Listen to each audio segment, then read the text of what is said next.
Je m'appelle Denis Mukwege.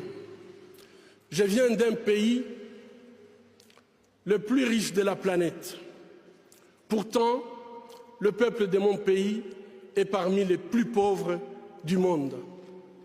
La réalité troublante est que l'abondance de nos ressources naturelles, or, coltan, cobalt et d'autres minéraux stratégiques, alimente la guerre, source de la violence extrême et de la pauvreté abjecte en République démocratique du Congo.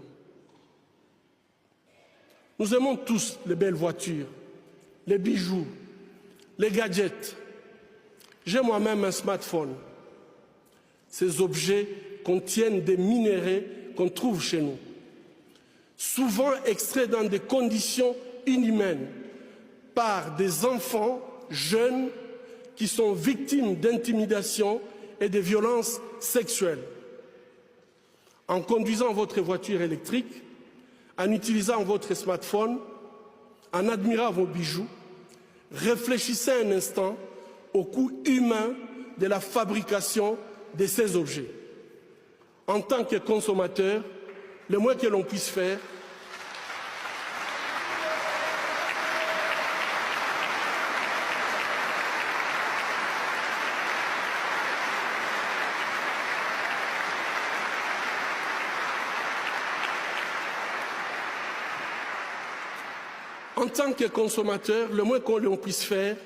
est d'insister que ces produits soient fabriqués dans le respect de la dignité humaine.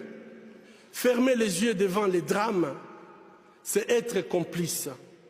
Ce ne sont pas seulement les auteurs de violences qui sont responsables de leurs crimes, mais aussi ceux qui choisissent de détourner les regards. Mon pays est systématiquement pillé avec la complicité des gens qui prétendent être nos dirigeants.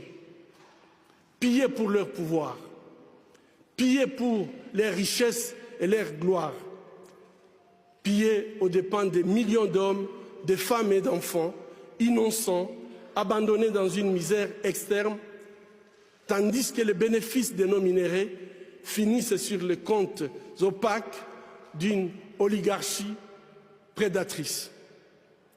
Cela fait 20 ans, jour pour jour, qu'à l'hôpital de Panzi, je vois les conséquences de cette mauvaise gouvernance de mon pays.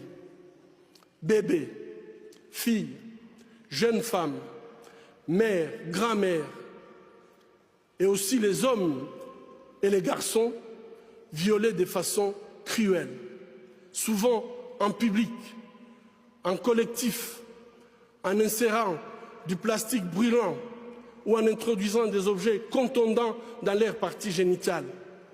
Je vous épargne des détails. Le peuple congolais est humilié, maltraité, massacré depuis plus de 2 décennies au vu et au su de la communauté internationale. Aujourd'hui, grâce aux nouvelles technologies d'information et de la communication, plus personne ne peut dire « je ne savais pas ». Avec ce prix Nobel de la paix, j'appelle le monde à être témoin et je vous exhorte à vous joindre à nous pour mettre fin à cette souffrance qui fait honte à notre humanité commune. Les habitants de mon pays ont désespérément besoin de la paix.